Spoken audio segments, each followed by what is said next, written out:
Welcome into the Backroads Bill podcast. I'm Ben, and today on the show, we have a pair of guests on to talk about their newest book that just released, all about outdoor education and experiential learning, which is really a cool concept because they actually asked educators from across Canada to submit and to contribute to this novel, including Bill himself, who has a chapter dedicated to some of the cool things, talking about trips and some of the things you have to remember going on trips. And it's really neat. We get into it in the episode, so I don't want to spoil too much. But yeah, Bill himself has a chapter in this book, and it's the first time he's actually ever met these two guests or talked to them, which is also a really cool thing. So it was a really awesome conversation. Again, really talking about the effects that outdoor learning and getting hands-on and really going out into nature and getting that experience, how it's so important for education, and also kind of how it changes, or some of the philosophy changes from across the country. How do people in Nova Scotia and the East Coast do things versus how do people out in the West Coast and Ontario and all these different places, which is super neat. So we'll get to all of that, but first we do need to thank our title sponsor of this podcast episode, which is the North Bay Regional Health Center Foundation.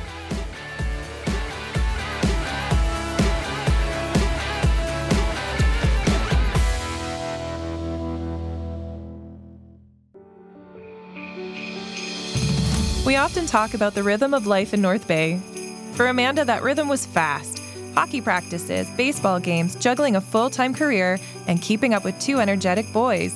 But life hit pause after routine surgery led to a call she never expected. Stage 2 breast cancer. No symptoms, no warning. Suddenly, Amanda was facing a double mastectomy, reconstruction, weeks of chemotherapy and radiation treatments, and several additional surgeries. The path ahead was overwhelming. Through every stage, one question stayed with her. How do I keep being mom for my boys? Amanda's care team at the North Bay Regional Health Center made all the difference. They understood how deeply she wanted to hold on to familiar routines, cheering from the stands, being there at bedtime, staying present in the moments that gave her strength. Their compassion kept her connected to the two people who kept her fighting. She stayed present. She stayed grounded. She stayed mom. This holiday season, help ensure patients have access to the exceptional care they need during life's most challenging moments. Your gift helps patients like Amanda stay connected to the people they love while strengthening healthcare for families across our region. Visit nbrhcfoundation.ca or call 705-495-8125 to give. So today on the podcast, we have a couple of really neat guests. We have Kevin Kiers and Tim Buttler, who are both professors, though I believe beforehand we saw that Tim is actually now the Dean of Education at Burman University in Alberta. Kevin and Tim, welcome into the Backroads Bill podcast. Thank you so much for having us. We're excited to be here. Thank you very much. Well, you know, Ben, these two professors and these two, and you know, they're outdoor people. And of course, we're going to ask them, the first question we're going to ask both of them a little bit about their backgrounds. But they've come up with this book, and I'm going to show it and make sure I get it on there. And the good thing about that, I got to go the other way. The other good thing about this is that I have a chapter in this book. And this book is long overdue.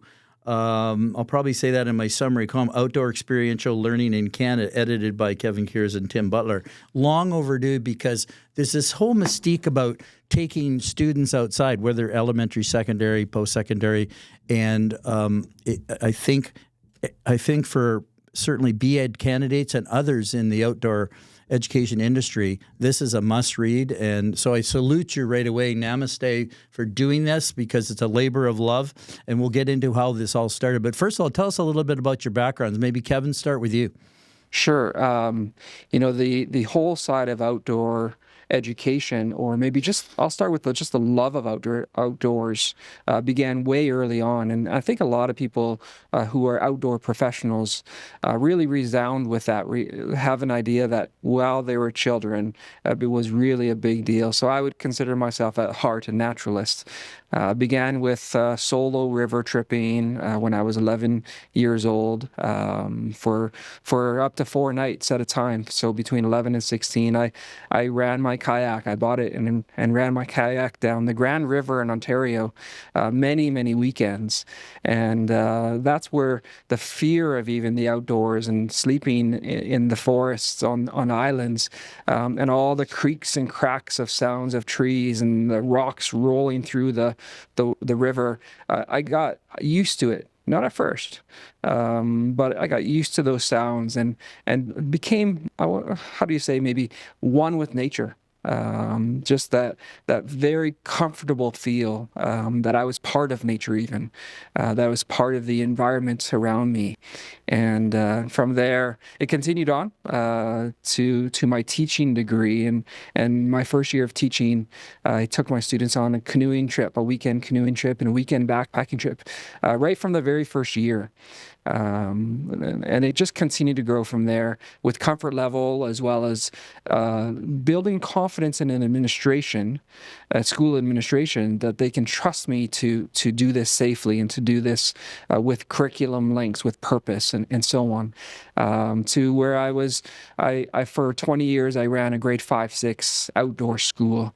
Probably the highlight for me was when I did full integration for an entire year of grade 8 content areas, everything related, and I taught expeditionary learning. So all the content was divided into 5 units, and to begin each unit, there was a week-long trip, a backcountry trip. And so I did that so that when we came back to the school and we continued learning in the classroom and outside the classroom, I had something to link all of that content to, a common experience that they all had, this backcountry canoeing trip or backpacking trip or whatever it was, a winter camping trip. Each of the units had that. So it's always been a part of who I am. And right through till now, teaching university, I teach my students how to teach indoors and outdoors, probably equally. So the students that are leaving my classrooms and graduating are very comfortable taking students outside to learn. Yeah, the links between student, teacher, and the curricula is really important. But Tim, tell us about your story. Well, I'm a son of a biology teacher, or actually a professor at the same university. So this is a kind of a place that I've been for a while. So we're near the Rocky Mountains, and all of his classes, especially his geology classes that he taught, and some of the intro biology classes, we spent time in the Rockies. So I got to visit all the unique places, play in the rocks, climb on the mountains, and visit some places that were just spectacular. Many of the things that I remember from my youth were just actually listening to some of the people in that area. Say Ben Gadd from Banff, if you bumped into him, made an impression that still continues on in my life. When I started teaching, I had a slightly different experience than Kevin. They let us take our kids downhill skiing, so we, again, to the Rocky Mountains. There was a little more resistance to taking them on backpacking trips and canoeing trips and, going into caves or whatever. So well, yeah, if we're going to talk about principles, I had to wrangle for a little while before I could get my students into the Rockies with me, and again, to show them the Northern Lights as away from the cities, things like that. So that again is part of my experience as I taught high school teachers at that time, and now at university here, I'm trying to break away from the traditional lecture style, and it's a struggle for me a little bit. Kevin's a little bit more of my role model here, trying to get out of the classroom and getting my students to experience the outdoors, as well as learning the curriculum that we need to get through. So there's where I'm struggling with right now, is how to do it well. He's a little bit of my role model for this. Well, I'm glad you used the word play, and I'm glad you used the word struggle, and those are important words. And I'm glad you also said you took the chance. I also took my grade 1 class downhill skiing near Mattawa, put oversized helmets on them. You know, they went on the bunny hill. And then at the very end of the 6 weeks, they all went up with adults on the chairlift and came down with that person, and everything was hunky-dory. And of course, I often say to people all the time, when these people come back from my past and they don't say hello to me, they say, I remember when you took me to. And that's how they start the conversations. And that, as I sit here today, and you know, I'm shivering just thinking about it, because that's the biggest compliment we can have as educators. And again, from the listeners, and they may be teachers and parents and just the general public, is that we do want to take them outside. We do, because that's where we want to be at the same time. So the segue here is, your families have known each other for quite some time. You spent time together. How did this book come about? So there's a story in itself, but you know, when we're going to talk about outdoor experiential learning in Canada, how did this start? Because it is unique, it is outstanding, long overdue, as I said at the beginning, and let's hear about that. Go ahead, Tim. Sure. It started with you, actually. Yeah, well, believe it or not, yes. I had published in chapters in various books before, and meeting Kevin and working with Kevin, it basically created a spark that said that there isn't a place where we can find this information. There was a lack of academic understanding for outdoor education in general. That's true. So when I learned about what he had studied for his dissertation, I challenged him. I said, we could do this. Let's write a book, he said. He didn't believe me at first, yeah. And it didn't take long, and I think I just said, okay, let's do it. Yeah, you did. It was a fast decision from Tim's experience publishing a chapter to thinking, hey, we could do a book, our own book. And we can even publish a couple chapters within our book, which we did. Yes, you did. And so for my side, it was the goal of trying to understand where we are in Canada with teaching and learning outside. It was this unknown. I wanted to explore that. I wanted to hear the voices of practitioners, researchers, anyone involved in teaching and learning outside. And I wanted to hear from across Canada. And so that's where this book, it's a collected, edited version, which I think speaks even better than if we wrote it all ourselves, because we hear the voices of what the Canadians are saying across the country. Where are we right now? What's a snapshot of where we are right now? And I think even easier, what we started talking about was since COVID, and there's a term we find in many conversations. Yes. COVID seemed to highlight the need for, or the experience of teachers taking kids outside because they could do it without masks. They could go for a walk, and we saw this all over our city, schools, teachers taking kids outside because it was a better educational experience. And from there, it just kind of snowballed with huge leaps and bounds in teaching and learning outside across the country. And so we heard from teachers and practitioners, especially practitioners, where we are right now in Canada. And I think it was the wanting to know that was a drive for the topic of this book, because we could have written on lots of topics, but this is the one that we really been wanting to know for a long time. I'm glad you were both curious, because Ben, you know, the book has got 27 chapters. There's 7 sections, and how did you convince? Did the publisher tell you about the 7th section? Because it starts off with Indigenous ways of knowing, right through to the final chapter or the final section of resources. But tell us about that. How you were able to come up with? Because I thought that you know, there's so much to say and collect, and then okay, we got to make sense of it all, because outdoor education is not in one chapter; it's multifaceted. Yeah. Do you want to go ahead, Tim, first? Well, I can say the Indigenous portion of our book is important for us. Probably one of the more important things in Alberta here, changes that have happened, is just the recognition that we haven't really connected with that community.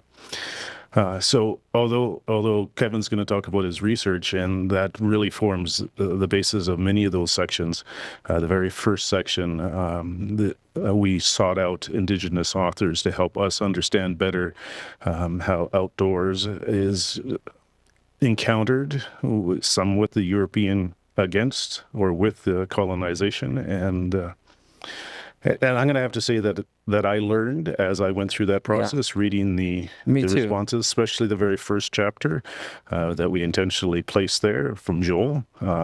He helped me understand a perspective that I was,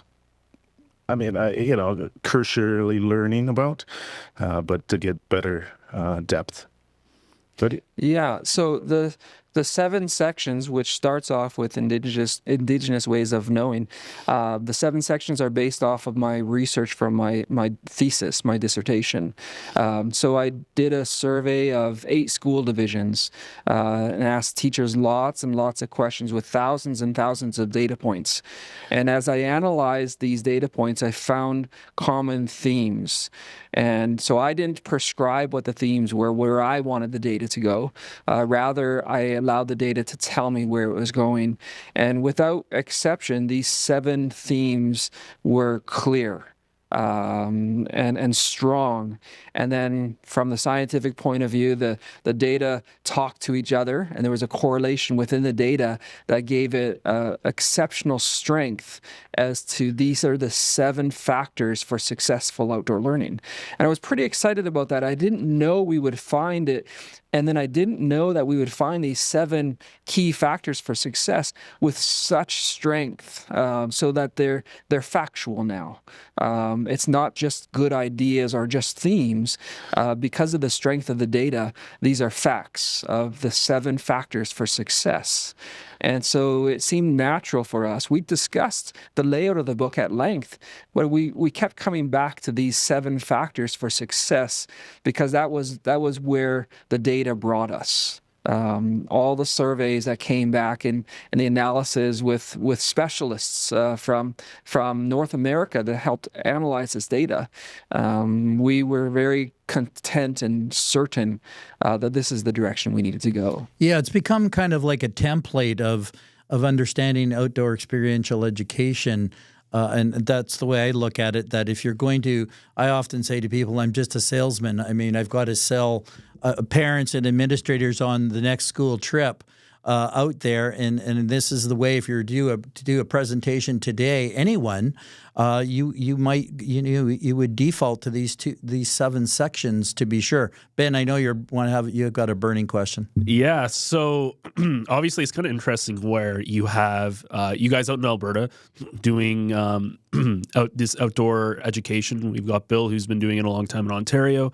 And I was kind of curious, because you had all these people from across Canada giving you information, did you notice that there was stuff that you were surprised was the same, stuff that you were maybe not so surprised was different when you talk about experiential outdoor learning across from like out in BC and Alberta to Halifax and, Nova Scotia to Ontario? Was there anything that really kind of stuck out at you?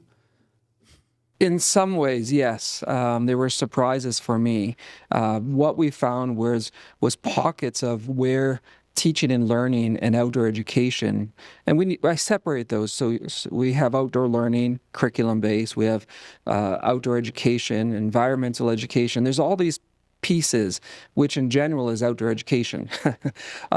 In certain areas, there was higher strengths where it's done more commonly within the school system, almost like a more organized approach from a bigger, higher level up. And so British Columbia had that. Ontario certainly had that. And Alberta has it, but it's in the growing side of things, especially. Every section of Canada has a focus. I forgot to mention Nova Scotia and the Maritimes have a really strong approach as well. And they have certain programs that they focus on even more so, which would be in Maritimes of movement while learning, and movements taking place outside. And so they'll do more, lots with relay races. Outward Bound is strong over there, and in many places as well. So there was just an interest to see where these pockets of stronger approaches from maybe an administrative level. What I found a few things interesting within the data as well. And one of them was the high strength of these childhood experiences that lent to successful outdoor educators as adults. And so that's where our role is as educators, is to provide because some homes don't have it, provide experiences with outdoors with children, because it kind of sets them on that track. It sets them up for success in their future endeavors with outdoor education, whatever that angle may be. And so that was a really interesting one for me. We kind of knew, I kind of suspected it, I guess. I can't say I knew because of my experiences and Tim's experiences, and we love outdoor education. So we often talk, and people have often talked in terms of, yeah, I loved it as a kid and I love it now. But now we have solid proof that as a child, it does affect an individual's success later on in life. Yeah, I think that's important because, childhood outdoor experiences, and I think about, for myself, the easy answers that I got to play outside, and whether or not I had anxiousness or not, that vitamin N for nature cured all that, and we spent so much time outside. In a recent debrief with 36 B.Ed candidates from Nipissing University's Faculty of Education, overwhelmingly, they said around the fire is that now they felt more comfortable going outside. And for a lot of them, they were all from Southern Ontario. They weren't from the North Bay area by latitude, is that they had never been where we had been before and had never thought about, this could be a school trip. So I find that interesting, just as a kind of a summary to what you just said about the experience is so important. Whether you get it early in life or later, you have to take that. You have to have the confidence to do that. I interrupted you, Ben. Did you have another supplementary there? Well, I wanted to see, first of all, Tim, if you had any thoughts. One of the things that surprised me is actually that the passion that we're bumping into. It's not just us and speaking with you, but that the growing acceptance of getting out of the classroom, getting out of the four walls, getting some fresh air, whatever. I felt resistance when I taught in high school. A significantly more resistance than we feel now with talking to people, and so that's what surprised me. I expected more resistance, fear, maybe litigation or whatever the fear might be.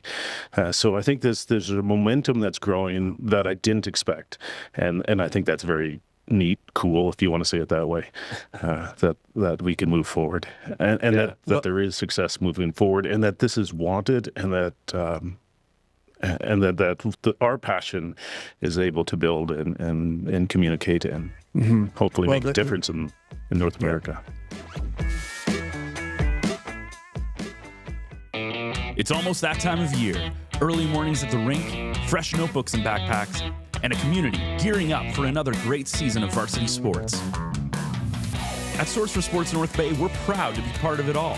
Whether it's finding your kid's first pair of skates, gearing up for tryouts, or outfitting your team for the season ahead, we've got you covered. Because here, we're not just a sports store, we're neighbors, coaches, teammates, and fans. And we're proud to cheer you on every shift, step, and stride of the way. Visit Source for Sports North Bay at 1321 Fisher Street and let us help you along your way. That's a good segue to about taking students outside. For me, a long time ago in a faraway land, and of course, we have to talk about Chapter 18. That's my chapter on school trip plans, and I submitted that not knowing, thought, oh, well, I've never had a problem because I've submitted the plan, because that answers all the questions at the front end, because we want to take them outside. So this is what we're going to do every step of the way. Here's our mustering point. Here are all the maps. And as over a decade or so of just kind of formalizing it, every time I put it out there for comments, I'd make it better and better, and I came up with the digital school trip plan because one of the barriers for a lot of educators, I got to fill out the forms. The forms are not going to go out of the way. They're not going to disappear, but this is going to complement that. In fact, if you get buy-in right at the top end with the principal and the parents, you don't mind filling out the forms because you know you're going to go ahead. And I think as a teacher, I always say, oh, can I go on this, or do I have to fill out the forms first? And then someone's going to make a decision whether I can do this or not. So that was the whole aspect about behind the school trip plan, Ben, that, and again, I don't call them field trips. I call them school trips because every time you leave the school, whether you're taking them down the street to the fire hall in grade 2 or 3, that's a school trip, and you need to formalize that so people know where you are, what you're doing, etc. And I often say to people, why don't we send it to our first responders and police people before we go on the trip? Why do we call 911 and have to surprise, oh, I didn't know they were there? That you tell them a week before there's going to be 36 students at this particular spot. And this is, I'm getting off topic a little bit, but the book, the thought about being in this book, I thought, wow, I'm going to have a chance to maybe convince people, say, this is what you need to do because you'll have more success and you'll have more buy-in for the acceptance of trips. But I'm interested to hear from Kevin and Tim about Chapter 18 and how that fit in the way, because it is under the the administrator's rule section. Yeah. Am I allowed to tease Kevin about trips that he's? Oh my goodness! So I've been working with Kevin for a while, but one of his very first year working in our department. Oh yes. He did not create a plan that you're discussing, and he took his students.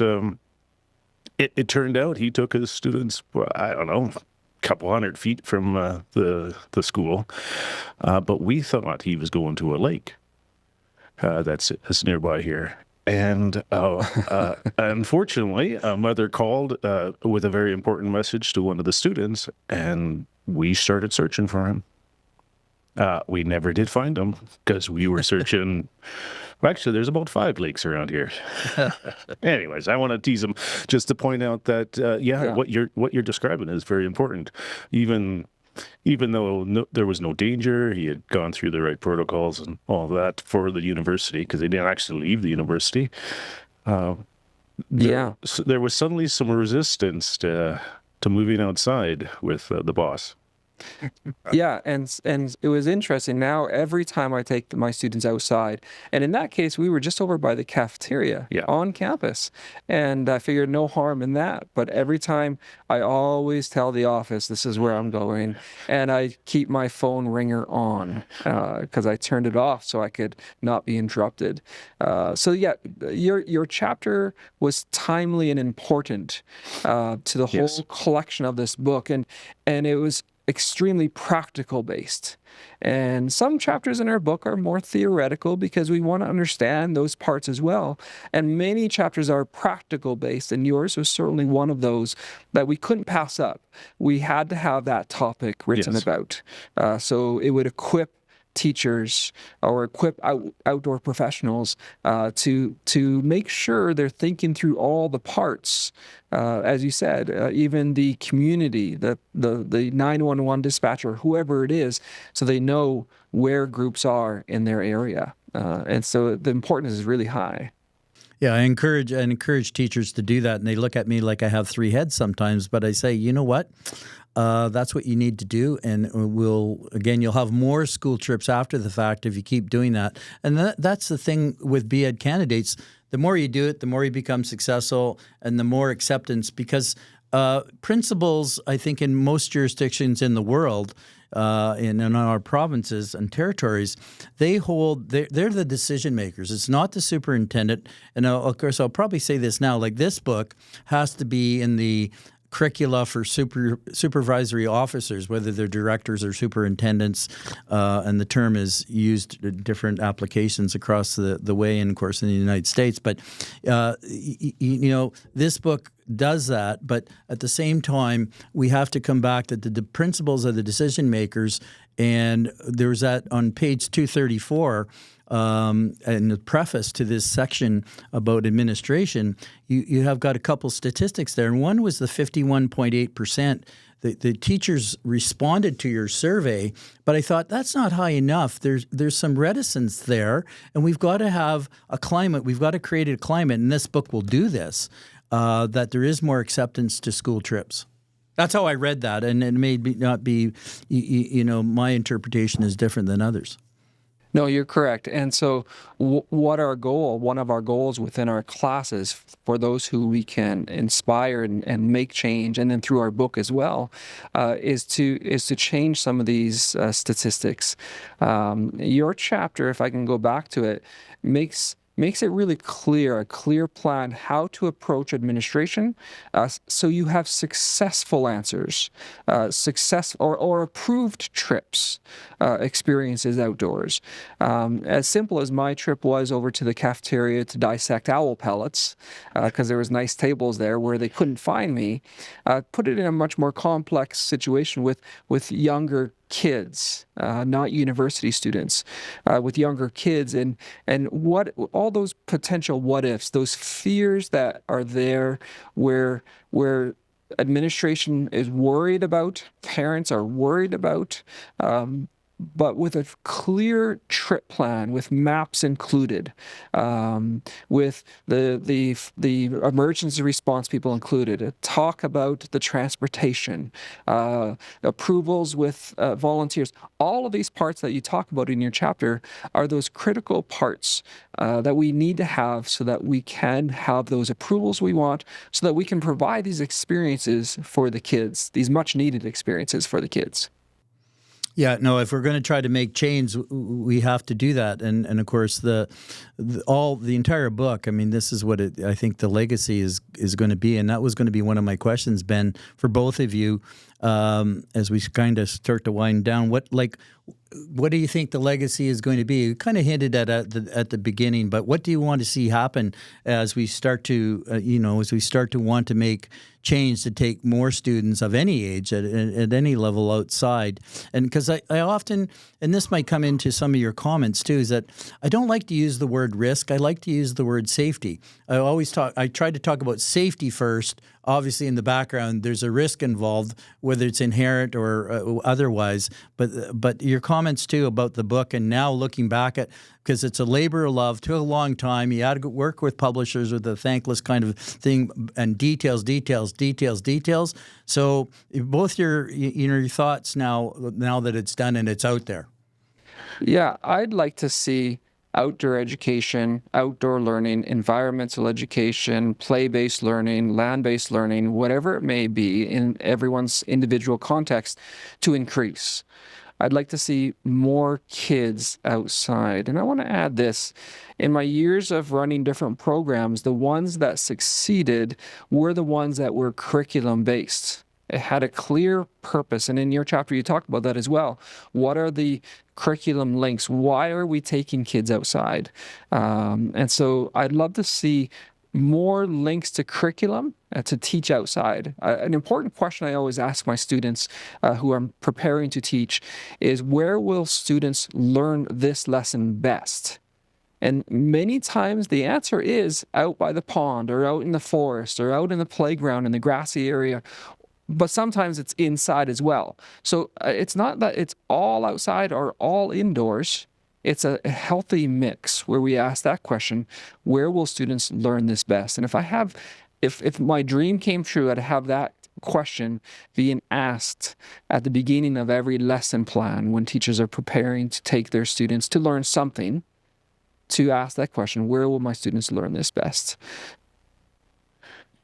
So in addition to what Kevin said there, to move this forward, I think this is a book that's kind of a stepping stone for us. Mm-hmm. We did take a snapshot of the environment that we're in right now, and the acceptance of moving outside is growing.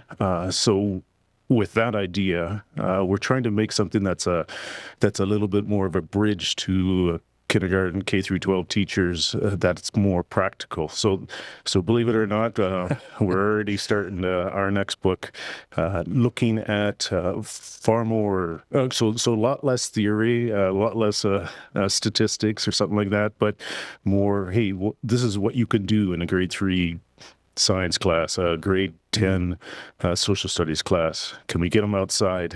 So trying to make it more practical and a little less theoretical, or at least a bridge between that.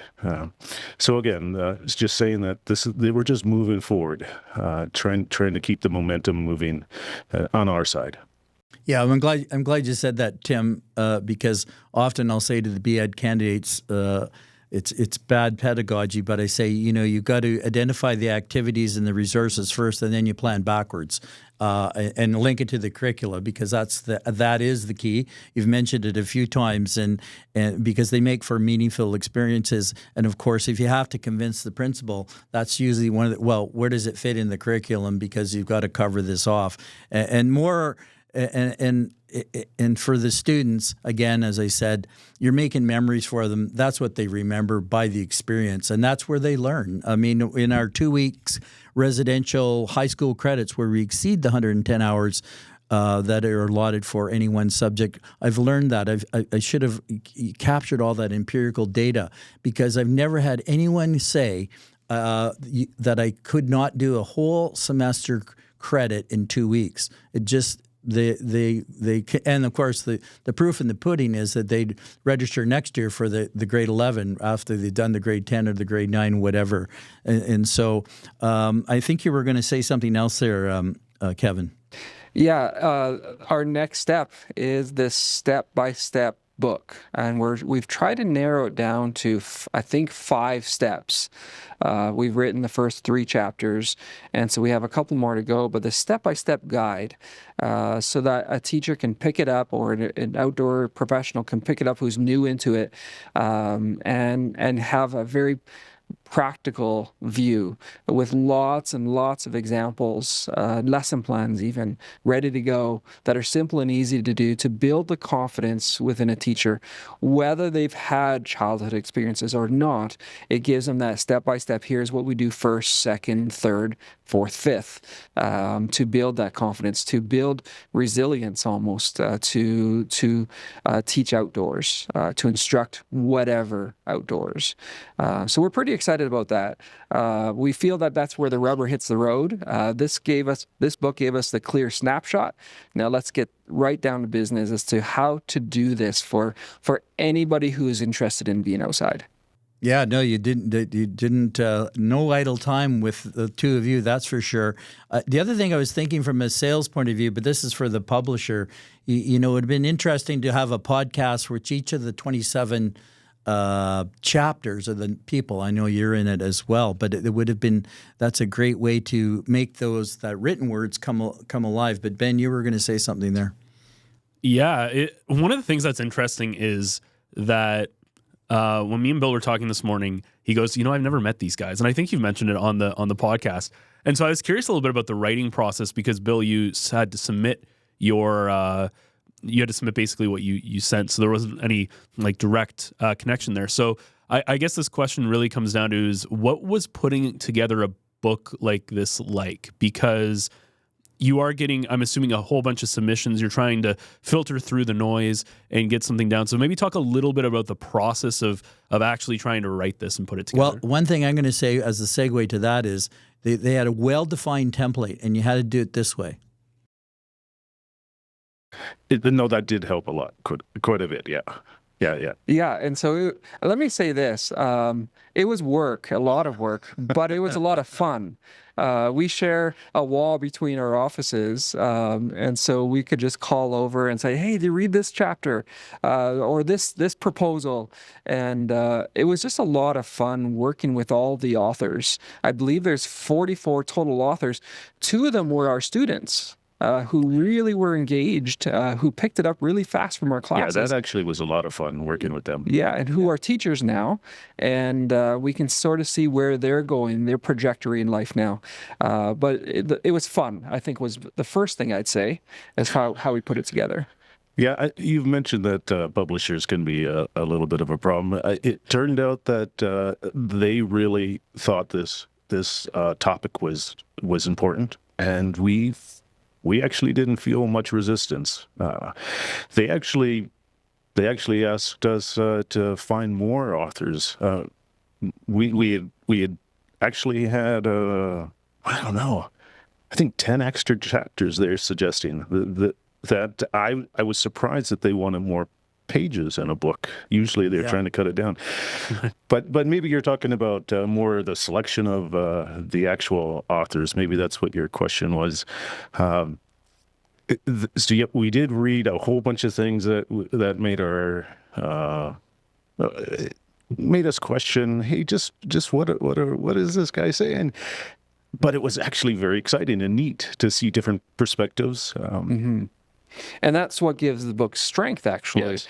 are all these perspectives and things that I haven't even thought, even though I've been involved so many years in outdoor education. I was like, oh, that's a new idea, a new way of looking at it, a new angle. And so we were pretty excited about some of the selections, just to hear what they were going to say.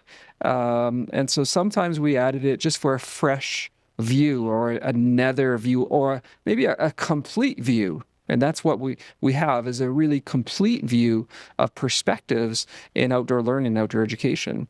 So selecting was fun. We had a big table and we put them all out at once, and then we started sorting them out. Do you remember this? Yes. Sorting them out in order of what ones we wanted, and there was color coding just to make the decision together. But we worked so much together. It wasn't a difficult one for us to make decisions together. No, working with Kevin was great. An interesting thing was that across Canada, there's slightly different ways of looking at things. So if people read the book, they're going to notice that maybe the definitions of the exact same term are slightly different between chapters. And instead of us cleaning it up and saying, hey, this is the answer, this is the one, we left variability. We wanted people to have their own voices and to be able to communicate their understanding so that the reader could grow a little bit more in their understanding by seeing somebody else's perspective.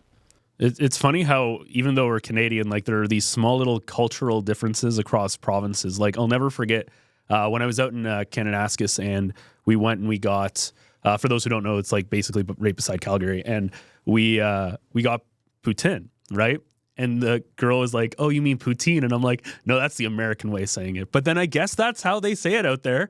But coming from like, we're an hour outside of Quebec, where the French, I think it's like poutine is like how you say it in French. That's what we grew up knowing. So it was kind of like a culture shock, even though we're still in Canada and it's like everything's the same outside of the mountains and stuff. But it was just kind of interesting how, these little phrases change depending, or pronunciations or all these things change depending on where you are.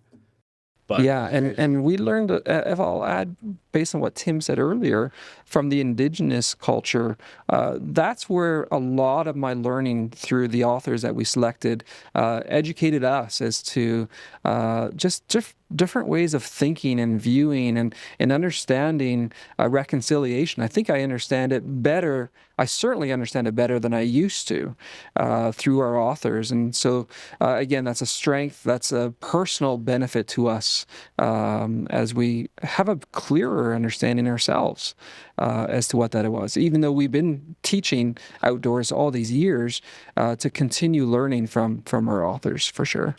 Well, Bill can attest there's no better teacher than some of the people who the culture is just obviously so ingrained with it. I've learned a lot, not just on this podcast, but working the job that I do, a lot about Indigenous people and like culture, and even the residential schools. When I first learned that they were around in the early 2000s, that was mind blowing, because you think, oh, this is something from way in the past. It's not very long ago. No, we were not good people. Well, and not to get off topic, but on this weekend, I'm driving up to Fort Albany on the Winter Road and to Attawapiskat, hopefully to meet Adrian Sutherland. But on the way to meet Chief Edmund Mentawawan, who wrote the book Up the Ghost River about the St. Anne's, the notorious St. Anne's residential school. And I hope that I get to meet Ed at that time. But anyway, it was a pleasure to have you both on the podcast. Kevin, hold up the book. I guess I'll hold up my book as well, that I'm in this this project that has really turned out, I think, not just for people and educators or parents or professionals in Canada, but around the world. And maybe you never know when a book is going to be translated into other languages, but you did a superlative job and really, as I said in the beginning, long overdue, very unique and needed. And thank you so much for being on the Backroads Bill podcast. We're so grateful to be able to share this experience with you and just chat with you for our first time chatting with you. And so we're excited about that. Thank you. Yeah, never met these guys. And of course, over more than 2 years, I think it was back and forth. And here we are. And then when you get your book in the mail and you open it up and you say, wow, this was something else, especially when you spend your lifetime in this genre and you think about where was this, 40 some years ago. Well, it didn't exist. And of course, we've talked to James Raffin on the Backroads Bill podcast about the Timiskaming canoe tragedy of 1978 and how all that had impacts, and on it goes up to Jeremy Perry, the TDSB student who drowned in the Algonquin Park a few years back. But this will help us get students and get children outside. Thank you so much. And again, namaste. Thank you so much.